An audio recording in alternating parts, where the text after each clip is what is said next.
স্বপ্ন ছিল পড়ালেখা শেষে চাকরি করে পরিবারের হাল ধরবেন জয়পুরহাটের মেধাবী শিক্ষার্থী তুহিন হোসেন। তবে 4 বছর ধরে ব্লাড ক্যান্সারে আক্রান্ত থাকায় ফিকে হয়ে যাচ্ছে সেই স্বপ্ন। আদরের ছেলেকে সুস্থ করে তুলতে চেষ্টার কোনো কমতি রাখেননি দরিদ্র বাবা ফিরোজ হোসেন। বিক্রি করেছেন সব জমি জমা, তবুও মেলেনি তুহিনের সুস্থতা। 2 থেকে 2.5 বছর হচ্ছে চিকিৎসার রোগটা ধরা পড়েছে। ধরার পরে আমি যা আমার অর্থ ছিল জমা দিবি সবকিছু শেষ করে তার চিকিৎসা করতে পারতেছিলাম। বর্তমানে আমার ছেলের যত বন্ধু বান্ধব আছে আমার চোখের সামনে ঘুরে বেড়াচ্ছে, আমি তাকে দেখতে আমি খুব আমার দুঃখ লাগে। আমার আশা ছিল যে আমার ছেলে তাই সেই রকম চাকরি বাকরি করবে। আমার চোখের সামনে আমার ছেলে তিল তিল করে অসুখের জন্য অশান্তি করতেছে। জয়পুরহাট সদর উপজেলার ভাদশা পাইকর দাড়িয়া গ্রামের ইলেকট্রিক মিস্ত্রি ফিরোজ হোসেনের ছেলে তুহিন হোসেন। ছোটবেলা থেকেই পড়াশোনায় তিনি ছিলেন অত্যন্ত মেধাবী। এইচএসসি পরীক্ষায় ভালো ফলাফল করে ভর্তি হতে চেয়েছিলেন জয়পুরহাট সরকারি কলেজে অনার্সে বাংলা বিভাগে, কিন্তু ভর্তি হওয়ার আগেই অসুস্থ হয়ে পড়েন তুহিন। পরীক্ষা নিরীক্ষা শেষে জানা যায় তার শরীরে বাসা বেঁধেছে ব্লাড ক্যান্সার। এরপর থেকে অন্ধকার নেমে আসে পুরো পরিবারে।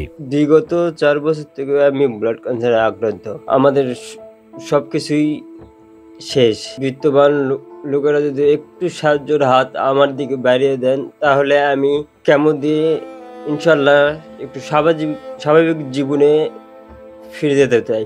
চিকিৎসকেরা জানিয়েছেন তুহিনের উন্নত চিকিৎসার জন্য প্রয়োজন প্রায় 35 লাখ টাকা, কিন্তু এই অর্থ জোগাড় করা অসম্ভব বলে জানান দরিদ্র বাবা ফিরোজ হোসেন। আপনাদের কাছে দ্বারস্থ হলাম আমার ছেলের জন্য আর স্বাভাবিক জীবনে বাঁচতে পারে, তার চিকিৎসার জন্য আপনারা একটু দয়া করে তার চিকিৎসা দান করতে পারি। আমার সেই সম্পর্ক নাই।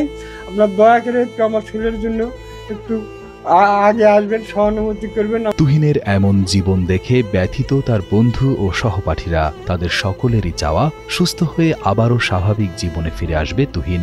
সেজন্য সকলের সহযোগিতা কামনা করেন তারা। তার অনেক ইচ্ছা ছিল, সে বড় হয়ে অনেক কিছু করবে, অনেক কিছু হবে, এইরকম ইচ্ছা ছিল, কিন্তু তার এই ব্লাড ক্যান্সার নামক এই প্রাণঘাতী রোগটি তার সকল স্বপ্ন, তার পরিবারকে একদম নিঃশেষ করে দিয়েছে। সে চোখের সামনে তিলে তিলে ধ্বংস হয়ে যাচ্ছে। সকলের কাছে আকুল আবেদন তাকে যেন তার পাশে দাঁড়ায় এবং তাকে সাহায্য সহযোগিতার হাত বাড়িয়ে দেয়।